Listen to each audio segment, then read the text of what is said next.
सुनो, गवाही को हम बाद में सुनते हैं। बाइबल में एक ही ऐसी पुस्तक है जिसको सुनने से ही आप आशीषित हो जाते हो। कौन सी पुस्तक है वो? कौन सी पुस्तक है? बाइबल में एक लौती ऐसी पुस्तक है जिसको सुनने से ही आप ब्लेस्ड होते हो। बाकी सारे वचन हैं जो आप मानने से ब्लेस होते हो, कि आप चोरी नहीं करना, व्यभिचार नहीं करना। लेकिन बाइबल की एक लौती पुस्तक है जो सिर्फ आपको यह कहती है कि अगर तू इस पुस्तक को सिर्फ पढ़ेगा, और जो अनपढ़ हैं उनके लिए कहता है कि अगर तू इस पुस्तक को सुनेगा तो तब भी तू आशीषित होगा और धन्य हो जाएगा।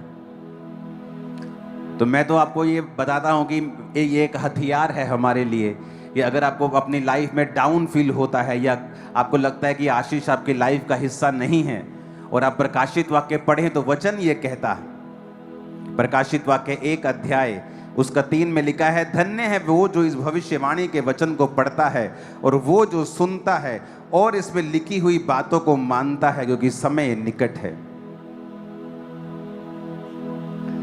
यानी जो सुनता है, जो पढ़ता है, वो सब आशीषित हैं जब आप इस प्रकाशित वाक्य की पुस्तक को पढ़ते हैं। क्योंकि इसमें कुछ चीजें हैं जो आप मानते हैं, लेकिन कुछ चीजें ऐसी हैं जो आप मानते नहीं हैं, क्योंकि अभी वो होने वाली हैं या कुछ हो रही हैं या होने वाली हैं। तो जब भी आप इस पुस्तक को पढ़ते हैं या सुनते हैं, आप आशीषित होते हैं। तो मेरा बिलीव है कि परमेश्वर ने आज का दिन ठान लिया है कि वो आपको आशीषित करे, और आप जब इस पुस्तक को सुन रहे हैं, आप ब्लेस्ड हैं, आपकी फैमिली समेत, आपके बच्चों समेत, आपका जो कुछ भी जुड़ा हुआ है, आपका फाइनेंस, आपका कारोबार, आपकी जॉब, आपकी लाइफ, आपकी स्पिरिचुअल लाइफ, आज वो ब्लेसिंग के नीचे है, ब्लेसिंग की छतरी के नीचे है। सारे कर्ज आपकी लाइफ से रिमूव किए जाते हैं, सारे श्राप आपकी लाइफ से खत्म किए जाते हैं, सारे कर्ज आपकी लाइफ से खत्म किए जाते हैं। आमीन। ऊंचा और खड़कने वाला चाहिए चर्च। Hallelujah, hallelujah. ये बात है यीशु मसीह के जन्म के 9 दशकों बाद की, जब यूहन्ना, जिसको परमेश्वर ने यह प्रकाशित वाक्य दिया, पहली आयत में लिखा है यीशु मसीह का प्रकाशित वाक्य, जो उसे परमेश्वर ने इसलिए दिया कि वह अपने दासों को वो बातें जिनका शीघ्र होना आवश्यक है दिखाए, और उसने अपने स्वर्गदूत को भेजकर उसके द्वारा अपने दास यूहन्ना को बताया, जिसने परमेश्वर के वचन और यीशु मसीह की गवाही, अर्थात जो कुछ उसने देखा था उसकी गवाही दी। 3 आयत, धन्य है वो जो इस भविष्यवाणी के वचन को पढ़ते हैं, सुनते हैं और इसमें लिखी हुई बातों को मानते हैं, क्योंकि समय निकट है। यूहन्ना की ओर से आसिया की 7 कलीसियाओं के नाम, उसकी ओर से जो है, जो था, जो आने वाला है, और उन 7 आत्माओं की ओर से जो सिंहासन के सामने हैं, और यीशु मसीह की ओर से जो विश्वासियों के साक्षी, मरे हुओं में से जी उठने वालों में पहलोठा और पृथ्वी के राजाओं का हाकिम है, तुम्हें अनुग्रह और शांति मिलती रहे। वह हमसे प्रेम रखता है और उसने अपने लहू के द्वारा हमें पापों से छुड़ाया है, और हमें एक राजा और अपने पिता परमेश्वर के लिए याजक भी बना दिया, और उसी की महिमा और पराक्रम युगानुयुग रहे। सब कहें आमीन। जहां हिंदी में राज्य लिखा है, आप उसे राजा लिख सकते हैं। ये असली ट्रांसलेशन में पढ़ रहा हूं। देखो, वह बादलों के साथ आने वाला है, और हर एक आंख उसे देखेगी, वरन जिन्होंने उसे भेदा था वे भी उसे देखेंगे, और पृथ्वी के सारे कुल अब उसके कारण छाती पीटेंगे। हाँ, आमीन। प्रभु जो है, जो था, जो आने वाला है, जो सर्वशक्तिमान है, वह कहता है, मैं ही अल्फा और ओमेगा हूं। मैं यूहन्ना जो तुम्हारा भाई और यीशु के कलेश और राज्य और धीरज में तुम्हारा सहभागी हूं, परमेश्वर के वचन और यीशु की गवाही के कारण पतमुस नामक टापू में था। ये वहां पर इस वचन को लिख रहा है जिसका नाम है पतमुस।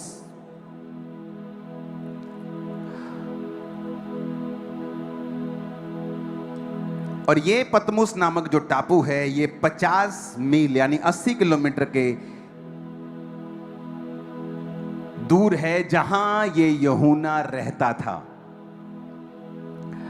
जब रोमी अंपायर ने यह देखा कि जो यूहन्ना है इसका इन्फ्लुएंस बढ़ रहा है, उनको धर्म से मतलब नहीं था, लेकिन उनको पॉलिटिकल मतलब था कि यूहन्ना का जो लोगों के ऊपर इन्फ्लुएंस है वो बहुत ज्यादा है। लोग यूहन्ना की बात बहुत ज्यादा मानने लगे थे। उन्हें मालूम था ये परमेश्वर का सच्चा दास है। तो लोग, जो पॉलिटिकल लोग थे, वो उससे भय खाते थे और उन्होंने फैसला किया कि हम यूहन्ना को मार देंगे। और जब यूहन्ना को मारने का फैसला हुआ तो उसको बुलाया गया और उसको जलते हुए तेल में डाल दिया गया।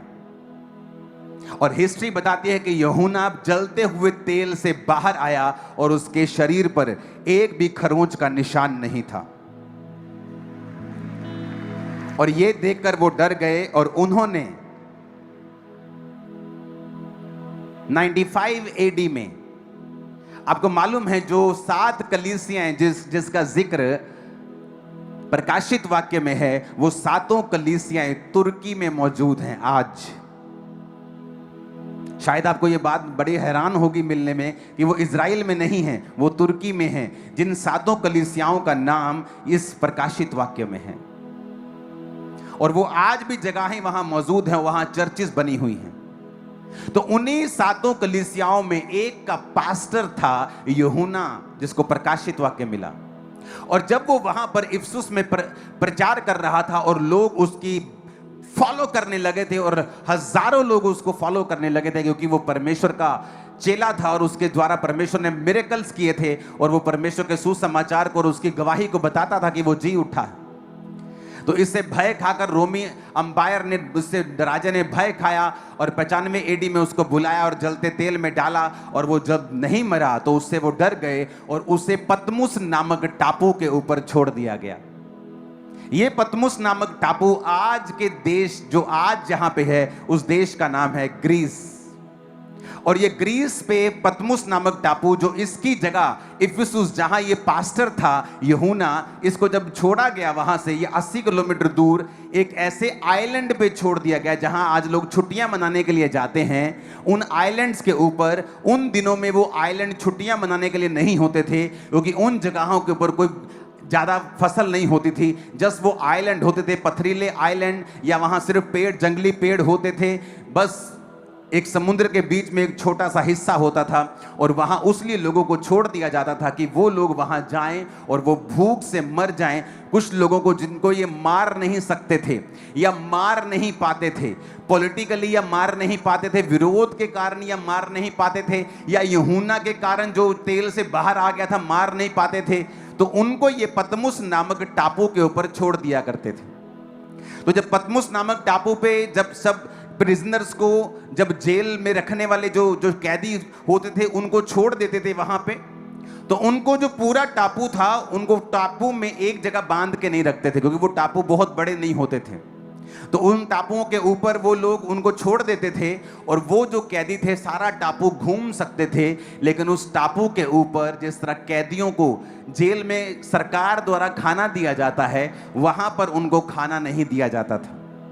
तो मोस्टली जो कैदी पतमुस नामक टापू के ऊपर भेज दिए जाते थे, थोड़े ही महीनों के अंदर अंदर कम खाना खाने की वजह से उनकी डेथ हो जाती थी। वो कमजोर पतले हो जाते थे, फिर वो मर जाते थे। तो इसलिए कि यूहन्ना को वहां पे डाल दिया गया कि हम इसको वैसे मार नहीं पाए, तो ये अपनी मौत वहां पे मरे। और उनको मालूम था कि कुछ ही हफ्तों और महीनों में यूहन्ना वहां पे जाएगा, क्योंकि वो बूढ़ा हो चुका है, वो बिल्कुल अपनी ओल्ड एज में है। एक 90 साल के बूढ़े को आप एक सुनसान टापू के ऊपर छोड़ देंगे तो वो वहां पे क्या कर लेगा? कितनी की मछली पकड़ लेगा? कितना काम कर लेगा? क्या वो खाएगा? कुछ नहीं। तो उन्होंने इसलिए कि ये मर जाए उसको पतमुस नामक टापू के ऊपर छोड़ दिया। और जब उसको टापू के ऊपर छोड़ा, आप हैरान होंगे, आपकी क्रिश्चियन लाइफ कई बार ऐसे फेसेस से गुजरती है, ऐसे कंडीशन से होके गुजरती है जहां आपको लगता है कि आप डेथ के करीब हैं, जहां आपको लगता है कि आपकी लाइफ बहुत बड़े ट्रबल में चली गई है, बहुत बड़े मुश्किल में चली गई है, जहां कोई रास्ता आपको नजर नहीं आता है। जहां आपके जैसे जो आपके दशा में लोग हैं वो मर रहे हैं आपकी आंखों के सामने, जिस तरह यूहन्ना की आंखों के सामने उस पतमुस नामक जो टापू था उसके कैदी मर रहे थे। आज भी जब आप उस पतमुस नामक टापू के ऊपर जाएंगे, जिस जगह के ऊपर परमेश्वर ने यूहन्ना को दर्शन दिया था, 10 आयत में लिखा, मैं प्रभु के दिन आत्मा में आ गया और अपने पीछे तुरही सा बड़ा शब्द ये कहते हुए सुना, जो कुछ तू देखता है उसे पुस्तक में लिखकर 7 कलीसियाओं के पास भेज दे, अर्थात Ephesus, Smyrna, Pergamum, Thyatira, Sardis, Philadelphia, Laodicea. ये 7 कलीसियाएं आज तुर्की में मौजूद हैं। आप यहां जा सकते हैं, आप इस जगहों पे घूम सकते हैं। वहां आज भी चर्चिस हैं, आज भी सारी हिस्ट्री वहां पे मौजूद है। तब मैंने उसे जो मुझसे बोल रहा था देखने के लिए अपना मुंह फेरा और पीछे घूमकर मैंने सोने की 7 दीवटें देखी। उन दीवटों के बीच में मनुष्य के पुत्र सदृश एक पुरुष को देखा, जो पांव तक के वस्त्र पहने, छाती पर सोने का पटका बांधे हुए था। उसके सिर और बाल श्वेत यानी वाइट थे, वरन पाले के समान उज्जवल थे। उसकी आंखें आग की ज्वाला के समान थी। उसके पांव उत्तम पीतल के समान थे, जो मानो भट्टी में तपाया गया हो, और उसका शब्द बहुत जल के शब्द के समान था। हालेलुया। अब उसे यीशु मसीह के दर्शन होते हैं और यीशु मसीह उसे दिखाई देते हैं और उसे कहते हैं, जो कुछ तू देख रहा है उसे लिख ले। जब आप मसीह में आते हैं, बाइबल में एक बड़ी गहरी बात लिखी है। लोगों को लगता है कि ऐसा क्यों लिखा है? बाइबल में लिखा है, अन्याय क्यों नहीं सहते? जब लोग तुम्हारा विरोध करते हैं तो तुम आनंदित क्यों नहीं होते हो? अब यहां पर जो रोमी लोग हैं वो आनंदित हो रहे हैं कि हमने एक डिसाइपल को मार दिया, क्योंकि पतमुस नामक टापू से ये 90 साल का बूढ़ा ये वापिस जिंदा आने वाला नहीं है। कलीसियाएं दुखी हैं क्योंकि उनके सेवक को उठा लिया गया है, जो बिल्कुल एक गढ़ की तरह है। लेकिन आगे क्या हुआ? जिस गुफा में, जिस जगह के ऊपर यूहन्ना को परमेश्वर ने दर्शन दिया और कहा, जब उसने देखा तो उसने क्या देखा? बाल श्वेत यानी वाइट हैं, जो बुजुर्गी को, समझदारी को दर्शाता है। हम बोलते हैं ना कई बार, यार तेरे तो बाल चिट्टे हो गए, हुंदा अकल दी गल कर ला। यानी जब बाल वाइट हो जाते हैं तो वो बुजुर्गी को, समझदारी को दर्शाता है। तो परमेश्वर के बाल जब देखे गए तो वो वाइट थे, उज्जवल थे, यानी वो समझदार है, वो बुद्धिमान है। उसकी आंखें आग की ज्वाला के समान थी। जब आप आग में चीजों को डालते हैं, जब आप सुनियारे के पास जाते और बोलते, ये सोना मेरा जरा करना, इसको बेचना है, तो वो आपकी शक्ल देख के आपको पैसा नहीं देता, वो सोने को आग में डालता है, क्योंकि आग झूठ नहीं बोलती, इंसान बोलता है। आग दिखा देती है कि इसमें कितना सोना है और कितना पीतल है और कितनी चांदी है और कितनी अशुद्धता है। तो जब परमेश्वर ये दिखा रहा है कि मेरी आंखें आग की ज्वाला के समान है, यानी मेरी आंखों से कुछ भी छुपा हुआ नहीं है। मैं तुम्हारे मन की बातों को भी जानता हूं, जो तुम्हारा दुश्मन सोचता है ये भी जानता हूं, जो तुम्हारे लोग सोचते हैं मैं ये भी जानता हूं। तुम मेरे सामने जब आते हो तो मैं सब देख सकता हूं, क्योंकि आग जो ज्वाला है आग के समान उसकी आंखें हैं, उससे कुछ भी छुपा हुआ नहीं है। वो तुम्हारी हर एक सीक्रेट को जानता है। उसके आगे लिखा, उसके पांव उत्तम पीतल के समान थे। जिन भट्टियों में चीजों को क्रश किया जाता है वो पीतल की होती हैं मोस्टली। पीतल एक हार्ड धातु है, ये मोल्ड नहीं होती, ये खराब नहीं होती, ये खत्म नहीं होती, टूटती नहीं जल्दी। तो जब पांव पीतल के समान है, इसका मतलब न्याय भी है, इसका मतलब मजबूती भी है।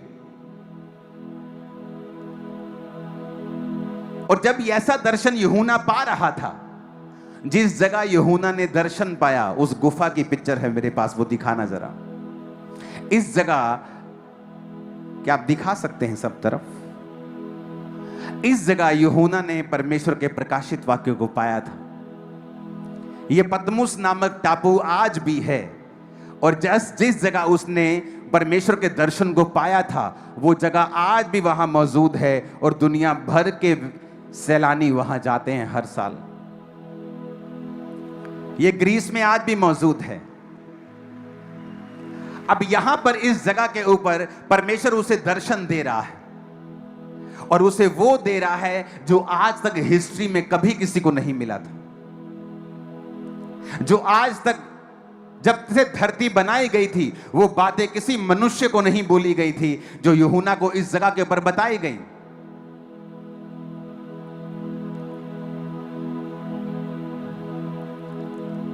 और जो परमेश्वर के दास है, जो नबी हैं, जब मैं उनसे कई बार मिलता हूं, बात करता हूं, तो उस जगह के ऊपर वो बताते हैं कि जब हम जाते हैं तो उस जगह के ऊपर एक अजीब सी प्रेजेंस है परमेश्वर की। जब उस जगह पे हम बैठते हैं, सिर्फ खड़े रहते हैं, तो सिर्फ खड़े रहने से जब हम वापिस आते हैं हमारी जिंदगी सेम नहीं होती, कुछ बदल चुका होता है। वहां इतनी प्रेजेंस है परमेश्वर की और पवित्र आत्मा की इतनी हजूरी है वहां के ऊपर। लोकेशन मायने रखती है। जब जीसस क्राइस्ट ने उस अंधे को चंगा किया तो वो अंधा अपने घर में बैठा हुआ चीखे नहीं मार रहा था, वो उसी रोड के ऊपर था जिस रोड से परमेश्वर निकल रहे थे। जिस रोड से परमेश्वर निकल रहे थे उसी रोड से ही आकर उस 12 साल की लहू बहने वाली औरत ने परमेश्वर के पल्ले को छूकर अपनी शर्मिंदगी को खत्म कर लिया था। जो लोग सोचते विश्वास होना चाहिए, आप कहीं भी चले जाओ, किधर भी चले जाओ, ये रॉन्ग है। लोकेशन मायने रखती है। जिस जगह परमेश्वर काम कर रहा है मायने रखता है। एक विश्वासी को यह पता है आंख की बीमारी होने पर how to go to best doctor, best eye doctors in my area, कैसे ढूंढना है गूगल से। लेकिन जब हीलिंग की बारी हो, डिलीवरेंस की बारी हो, आत्मिक तरक्की की बारी हो, फिर किस चर्च जाना है, ये मूर्ख विश्वासी कभी ढूंढते नहीं, क्योंकि हर एक चीज के स्पेशलिस्ट हैं। लोकेशन मायने रखती है। आज भी वो लोग बताते हैं कि जब हम यहां वहां पर जाते हैं तो जस्ट वहां कोई प्रार्थना भी नहीं, जस्ट वहां पर जैसे खड़े हो जाओ तो परमेश्वर का आत्मा आपको भरने लगता है अंदर से। वो चीजें होने लगती हैं जो कभी नहीं हुई।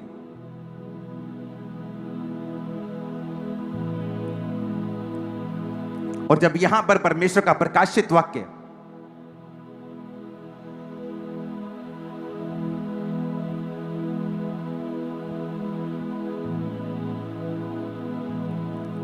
उसको मिला तो लोगों के हिसाब से वो पनिशमेंट के नीचे है, वो दुखी हो रहा है, उसको हमने नप लिया, उन्होंने दब लिया, पर वो एक ग्रेटेस्ट काम करने जा रहा है। इमेजिन,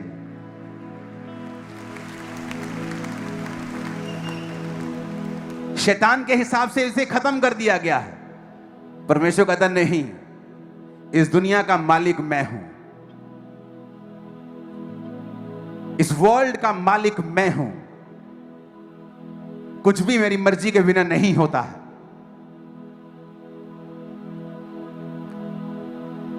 उन टापू में थोड़ी सी पॉपुलेशन पर यूहन्ना ने प्रचार किया, और जहां यूहन्ना को मर जाना चाहिए था भूख से, उसी टापू के लोग उसे खिलाते रहे। उसके चेले वहां पे खाना भेजते रहे। कुछ चेले वहां पे गए इंक लेके, पेन लेके, जो वहां तब के होते थे, खाना लेके, और जो कुछ यूहन्ना ने उन्हें लिखाया उसने वो लिखा। यूहन्ना जिंदा रहा, 18 महीने बाद फिर वापस लौट आया, और फिर अपनी पूरी उम्र भोग कर वो मरा और परमेश्वर में सो गया।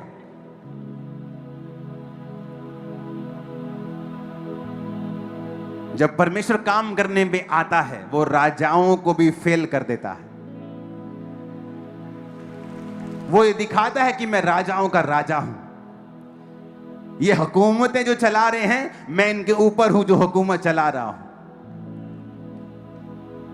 जब कलीसियाएं सताव के नीचे होती हैं, उन्हें लगता है हम नष्ट हो रहे हैं। आप नष्ट नहीं हो रहे हो, आप एक ग्रेटेस्ट बीज बनने के लिए जा रहे हो। छत्तीसगढ़ की कलीसिया मध्य प्रदेश कलीसिया, पंजाब कलीसिया, राजस्थान कलीसिया, आप एक बीज बनने जा रहे हो ग्रेटेस्ट हाइट के लिए जो परमेश्वर तैयार कर रहा है। मैं आपको बता रहा हूं, जब परमेश्वर ठान लेता है कि उसने काम करना है, शैतान को मालूम होता है कि यहां काम हो रहा है। वो जितनी मर्जी कोशिश कर ले, जितने मर्जी काम कर ले, जितने मर्जी कुछ भी कर ले, परमेश्वर के कार्यों को वो रोक नहीं सकता है। उस समय दुख लगता है कि ओह, यूहन्ना को कैसे बंदी बना लिया गया, परमेश्वर ने इसे छुड़ाया क्यों नहीं। लेकिन परमेश्वर जानता था कि मैंने इसे वो प्रकाशित वाक्य देना है जो पॉसिबल नहीं है इफिसुस में रहते हुए कि ये लिख पाए। तो परमेश्वर ने उस टापू में उसे भेजा जो बियाबान था, जो सुनसान था, जहां बहुत ही कम आदमी थे, बहुत कम, खाने नाम की कोई चीज नहीं उगती थी वहां पे, बहुत कम खा कर कहीं कहीं से कुछ खा लिया, कोई मछली खा ली, कहीं कोई नारियल पी लिया, तो लोग स्टारवेशन से, भूख से और कमजोर होकर वहां पे मर जाते थे। लेकिन परमेश्वर का कार्य देखो, वो कहता है सब बातें मिलकर भलाई को पैदा करती है जो मुझसे प्रेम करते हैं, अर्थात वो जो मेरी इच्छा के अनुसार बुलाए गए हैं। आपकी लाइफ में कई बार आपको लगता है कि ये क्या हो गया, इतनी बड़ी मुसीबत कैसे आ सकती है, लेकिन आप नहीं जानते उस मुसीबत से परमेश्वर एक बहुत ग्रेट चीज निकालने वाले हैं। वो ऐसी ग्रेट होगी सदियों तक याद रखा जाएगा उससे। वो ऐसी ग्रेट होगी जबकि 7 पीढ़ियों तक, 1000 पीढ़ियों तक जाएगी। वो ग्रेटनेस ऐसी आपके स्पिरिट में परमेश्वर डाल देगा। जो श्राप आपकी जनरेशन से चलता आ रहा था, अब आपकी लाइफ में जो डीएनए वो चेंज हो चुका है, जो सक्सेस का डीएनए आपकी लाइफ में परमेश्वर डाल चुका है, वो जब तक यीशु मसीह नहीं आएगा, चाहे 1000 पीढ़ियां हो, अब वो पीढ़ी दर पीढ़ी आपकी लाइफ से जाएगा। क्या ये छोटी बात है चर्च? नहीं, ये छोटी बात नहीं है, क्योंकि परमेश्वर जो कर रहा है वो बड़ा है। जो आपकी लाइफ में वो कर रहा है वो बड़ा है। आपको स्पिरिचुअल आईज ओपन करनी होगी और परमेश्वर के सामने देखना होगा, क्योंकि वो आपकी लाइफ में उस छोटे से दुख से, उस छोटी सी पीड़ा से, उस छोटी सी परसिक्यूशन से जो आपकी लाइफ में हो रही है, वो बड़ा कुछ करने के लिए जा रहा है। लोग निराश हो जाते हैं, उनकी लाइफ में थोड़ा सा दुख आता है, परमेश्वर के लिए थोड़ी सी परसिक्यूशन आती है, वो निराश हो जाते हैं, उनका नेचर चेंज हो जाता है, क्योंकि वो परिपक्व नहीं है। वो जानते नहीं हैं कि परमेश्वर ने उनके चैप्टर को बंद नहीं किया है। हालेलुया। वो एक नई स्पीड के लिए उसने किया है। उसने थोड़ी देर के लिए आपको रोका है, आपकी सर्विस करने के लिए। उसने थोड़ी देर के लिए आपको स्टॉप किया है, आपको कूल करने के लिए। आप डबल स्पीड से आगे भागने वाले हैं। और आमीन खड़कने वाला चाहिए शैतान के कानों।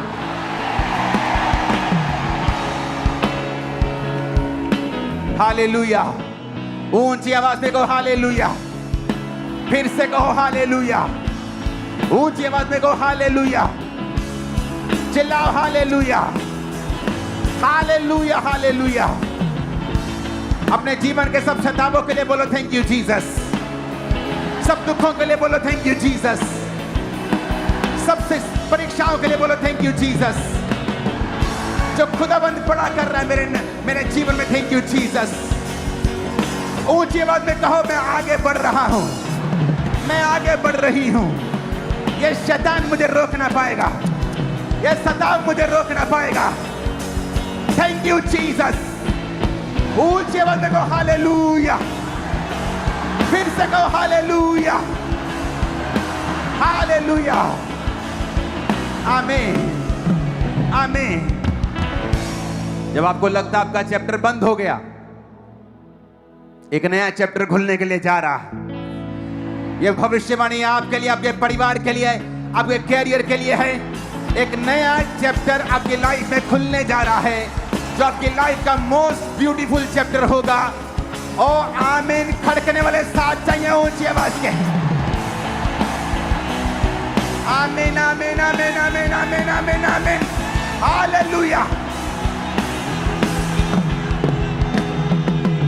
जब मैं सेवकाई के लिए बुलाया गया था और परमेश्वर ने मुझे अपने आत्मा से विश्वासियों के घर दिए थे, मैं उनको जानता नहीं था। और परमेश्वर की आत्मा ने मुझे कहा था बाइक लेके चल इस गांव में, और उस गांव में परमेश्वर ने कहा रुक, इस गली के पास रुक और यहां पूछ कि यहाँ इस गली में कौन क्रिश्चियन है। उन्होंने कहा आप जिस गली के बाहर रुके हो यहाँ एक ही घर क्रिश्चियन है, पूरी कॉलोनी में एक ही घर क्रिश्चियन है, और जिस गली के बाहर आप रुके हो इसी गली में है, और जिस घर में वहां छोटा सा पीला सा बल्ब जल रहा है वही क्रिश्चियन है। और दूसरे घर में जहां मैं गया उनके पास बेबी नहीं था, वो भी मेरे सामने 5-7 गांव छोड़ के। और उस गांव में जब मैं गया और परमेश्वर ने कहा रुक और यहां पूछ कौन क्रिश्चियन है। उस व्यक्ति से पूछा यहां कौन क्रिश्चियन है, कहा यहां 2 घर क्रिश्चियन हैं, और जहां आप रुके हो ये आपका बिल्कुल सामने वाला घर, यहां यही क्रिश्चियन है। उनके घर में अंदर गया, उन्होंने मुझे जब मैंने जय मसीह की बोला उन्होंने मुझे रिसीव किया। मैंने कहा मैं यहां रहता हूं खामरा में, मैंने चर्च स्टार्ट की है, आप आया करो। कहती बहुत मैं बीमार बहुत मेरे लिए प्रेयर कर, मेरी कुड़ी लिए प्रेयर करो तो मुंडा तो बच्चा नहीं हुंदा। मैं कहा मैं प्रेयर करूंगा आपके लिए, डोंट वरी। जब प्रेयर हुई उसके बेबी हुआ उसी साल। अमेजिंग मिरेकल फर्स्ट डे से। सुनो, मिरेकल्स होने के बाद, डिलीवरेंसेस होने के, जब ये चल रहा था मेरी लाइफ में एक सिकनेस एंटर करती है और मुझे बुखार होना शुरू होता है। रोज 103, 102, 101 क्रोसिन खा रहा हूं, बुखार उतर रहा है, क्रोसिन छोड़ दी, बुखार चढ़ गया। 1 दिन 2 दिन 3 दिन 2-3 दिन बुखार चढ़ जाए आदमी की हालत बुरी हो जाती है। ये भाई साहब उतरने का नाम नहीं ले रहे। 2 महीने 3 महीने आप कितनी पैरासीटामोल खा लोगे, आपका शरीर खराब कर देगा वो। टेस्ट होने शुरू हुए, टेस्टों में कुछ पकड़ में नहीं आ रहा है, बुखार बढ़ता जा रहा है, कमजोरी बढ़ती जा रही है। टेस्ट हो रहे हैं कि कभी किसी बीमारी के लक्षण आ रहे हैं, ब्रूसेलोसिस नाम की बीमारी है, जानवरों से आती है, इस बुखार का इलाज नहीं होता, डेथ हो जाती है। इतना मैं कमजोर हो गया कि कंघी तक पकड़नी मुश्किल हो गई। और तब मैंने सोचा शायद मेरी लाइफ का एंड होने वाला है। हमें मालूम नहीं होता कि आपकी लाइफ की जो शुरुआत होनी है, आपकी लाइफ की जो चढ़ाई होनी है, उससे पहले हो सकता है शैतान आपको डाउन करने की कोशिश करे। और परमेश्वर अलाउ करता है कई बार परीक्षाओं को आपकी लाइफ में। और मैं जानता नहीं था, जहां मुझे लग रहा था मेरी लाइफ एंड हो रही है, परमेश्वर भारत की सबसे बड़ी कलीसिया की बुनियाद को डाल रहे थे और उसे खड़ा करने के लिए कैसे करना है। इमेजिन करो, उसमें मुझे कुछ मालूम नहीं था क्या होगा, फ्यूचर में मेरे लिए क्या रखा है। इतना पता था बस परमेश्वर में आ गए हैं, मर गए तो स्वर्ग चले जाएंगे, बस इससे ज्यादा कुछ मालूम नहीं था। परमेश्वर ने बोला मैं तुझे इस्तेमाल करूंगा, शायद इतना ही इस्तेमाल कर लिया बहुत होगा, शायद इतना ही बोला होगा। क्योंकि जब आप विश्वासी होते हैं, नए विश्वासी होते हैं, आपको कभी भी परमेश्वर पूरा प्लान जाहिर नहीं करता है ताकि आपको विश्वास के द्वारा चला सके, क्योंकि बिना विश्वास के उसे प्रसन्न करना अनहोना है। परमेश्वर कभी प्लान नहीं बताएगा पूरा, आपको जस्ट छोटा छोटा प्लान मालूम होगा, अगला कदम मालूम होगा कि मुझे क्या उठाना है। इमेजिन करो जब यूहन्ना को वहां से भेजा जा रहा होगा, लोग रो रहे होंगे कि हो हमारे जीवन में कलेश आ गया, परसिक्यूशन आ गया। लेकिन वहां पे क्या हुआ, वहां पे प्रकाशित वाक्य नाम की दुनिया की सबसे उत्तम, दुनिया का सबसे उत्तम अध्याय, दुनिया की सबसे उत्तम पुस्तक की सबसे उत्तम पुस्तक वहां पे लिखी जानी थी। उन 18 महीनों के पीरियड में यूहन्ना ने वहां यीशु मसीह को साक्षात देखा और उस पुस्तक को लिखा। इमेजिन करो वो ग्लोरी कि उस केव में परमेश्वर आपको दर्शन दे रहे हैं। और वहां अगर आप केव को जाके घूमेंगे तो वहां पे केव में जब यीशु मसीह ने दर्शन दिया था, वहां 3 दरारें आ गई थी केव में। उस गुफा में 3 दरारें हैं, बाप बेटा पवित्र आत्मा। और देखो उस गुफा में परमेश्वर उसे दर्शन दे रहे हैं और उसे बोल रहे हैं लिख। और वो आज तक हम पढ़ते हैं। जब शैतान आपको डाउन करने की कोशिश कर रहा है, जब लोग आपको सताएं, आपको बोलें कि यीशु मसीह को तू नहीं मानेगा, मगर मानेगा तो ये नौकरी तेरी चली जाएगी, मैं आपको सलाह देता हूं उस नौकरी को छोड़ दो। आपके लिए कुछ बेस्ट रखा है। सुनो, ऐसी नौकरियों को तुम नौकर रख लोगे, ऐसी नौकरियों को मैं आपको बता रहा हूं। लेकिन तुम में दम होना चाहिए परमेश्वर के लिए खड़े होने का। तुम्हें एमएलए बोल रहा है ना वहां का, सरपंच बोल रहा है वहां का, क्रिश्चियन नहीं होगा तो तेरे को बर्तन नहीं देंगे, तेरे घर में नहीं आएंगे, तेरी शादी नहीं होगी, तुझे बाहर निकाल देंगे, पानी नहीं देंगे, निकल जाओ वहां से, पानी पीना बंद कर दो वहां का। जो खुदा तुम्हें देगा वो कहीं बड़ा होगा। मैं आपको बता रहा हूं, ऐसा एक भी इंसिडेंट बाइबल में नहीं है जहां शैतान जीता हो और परमेश्वर हार गया हो। एक भी नहीं है पिछले 2000 साल में जब से कलीसिया आई है, एक भी नहीं। जब जब भी कलीसिया के ऊपर जुल्म हुए हैं, कलीसिया बड़ी है, लोग ब्लेस्ड हुए हैं, अनॉइंटिंग बड़ी है, सामर्थ्य बड़ी है, परमेश्वर का कार्य बड़ा है, कम नहीं हुआ। मेरी लाइफ की आशीष, मैं कोई ऊपर से नहीं आया हूं, स्वर्ग से नहीं उतरा। मैंने भी स्ट्रगल किया है शरीर के साथ, शैतान के साथ, इच्छाओं के साथ।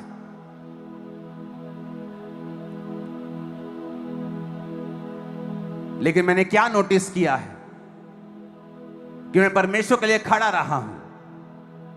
अगर किसी रिश्तेदार ने धमकी दी है छोड़ने की, तो मैंने पहले उसे छोड़ा है, मैंने छोड़ा है पहले। फैमिली ने धमकी दी है छोड़ने की, तो मैंने छोड़ा है पहले। पैसा नहीं मिलेगा, काम नहीं मिलेगा, मेरा दोस्त, हम दोनों इकट्ठे परमेश्वर में आए थे, इकट्ठे हमने परमेश्वर को माना था। जस्ट थोड़े दिनों का फर्क है बीच में, कुछ ही दिनों का, कुछ ही डेज का। बैप्टाइज्ड, लेकिन जब परमेश्वर में चला तो सताव आया और उसकी फैमिली ने बुलाकर उसको बोला कि बेटा, अगर तू क्रिश्चियन बनना चाहता है तो हम तुझे ना तो दुकान में हिस्सा देंगे और तेरी शादी भी नहीं करेंगे।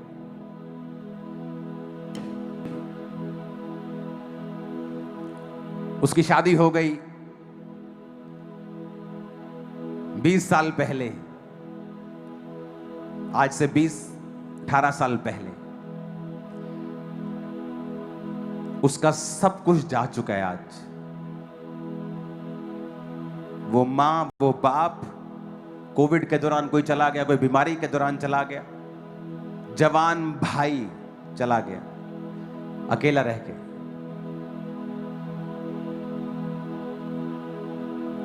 जो शैतान आपको डरा रहा है ना, शैतान खुद डरा हुआ है, वो इसलिए डरा रहा है। आज मेरी फैमिली कहां है? मसीह में है। क्योंकि मैंने कहा ठीक है, आपको कुछ जो नहीं देना ठीक है, कोई प्रॉब्लम नहीं है। लेकिन उसको दुकान की चिंता थी, शादी की चिंता थी, वो किसी चीज में आज हैप्पी नहीं है।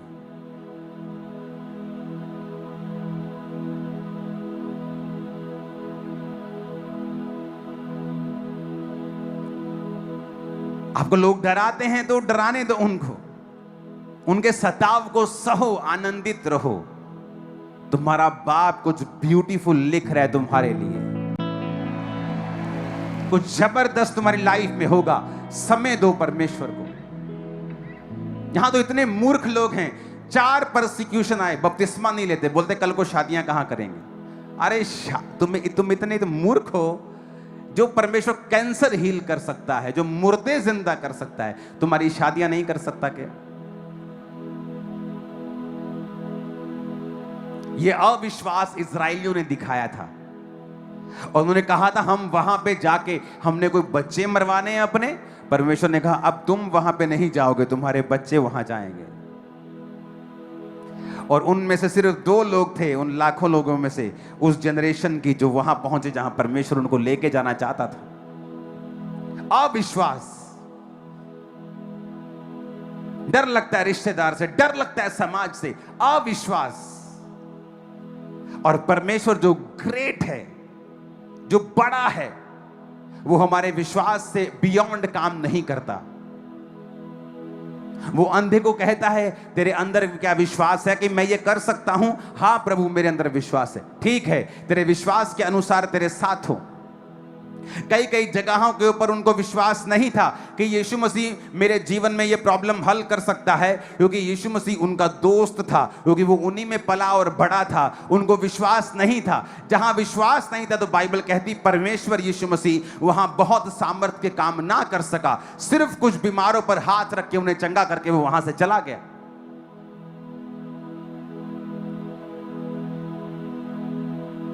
मैं कोई स्पेशल नहीं था स्वर्ग से उतरा हुआ, मैंने सीखा है विश्वास करना। जो परमेश्वर ने कहा उसे सीखा है, उसे मानना है, आपको अच्छा लगे या ना लगे। आज कितनी चर्चिज है जो फाइनेंशियल स्ट्रगल करती हैं कि आपको स्ट्रगल करने के लिए परमेश्वर ने बुलाया, नहीं, लेकिन क्या वो बोती हैं? नहीं बोती हैं। अगर एक विश्वासी, एक सेवकाई टाइथ नहीं बोएगी, वो कभी वहां नहीं पहुंच सकती जहां परमेश्वर उसके लेके जाना चाहता है, क्योंकि उसने अपने बीजों को खाया है। अपने बीजों को खाने का मतलब है तुमने अपनी फसल को खा लिया है। इसीलिए आज विश्वासी स्ट्रगल करते हैं, क्योंकि उनके अंदर फेथ नहीं है। क्योंकि प्रेयर करने के लिए फेथ चाहिए, यीशु मसीह को डिक्लेयर करने के लिए फेथ चाहिए, टाइथ बोने के लिए फेथ चाहिए, बीज बोने के लिए फेथ चाहिए, भूखे रहने के लिए फेथ चाहिए, सेवा करने के लिए फेथ चाहिए, अपना जीवन प्रभु के घर में देने के लिए फेथ चाहिए, अपना जीवन परमेश्वर के सेवा में समर्पित करने के लिए फेथ, विश्वास चाहिए। बिना विश्वास के आप नहीं कर सकते हैं। हालेलुया। अपने पड़ोसी को बोलो, एक बेस्ट चैप्टर तेरी लाइफ में खुलने वाला है। नहीं, ये भविष्यवाणी है, ऊंचा बोलो, जरा कान खोल दो अपने पड़ोसी के, बोलो बेस्ट चैप्टर तेरी लाइफ का खुलने वाला है। अपने विश्वास को बढ़ा ले, बोलो पड़ोसी को, अपने विश्वास को बढ़ा ले, परमेश्वर के लिए खड़ा हो जा। तू अपना बेस्ट वर्जन देखने के लिए जा रहा है, जा रही है। आमीन साथ बोल दो ऊंची आवाज में। यहोवा के हाथों की रचना में हूँ, जयवंती होकर सदा मैं चलूं।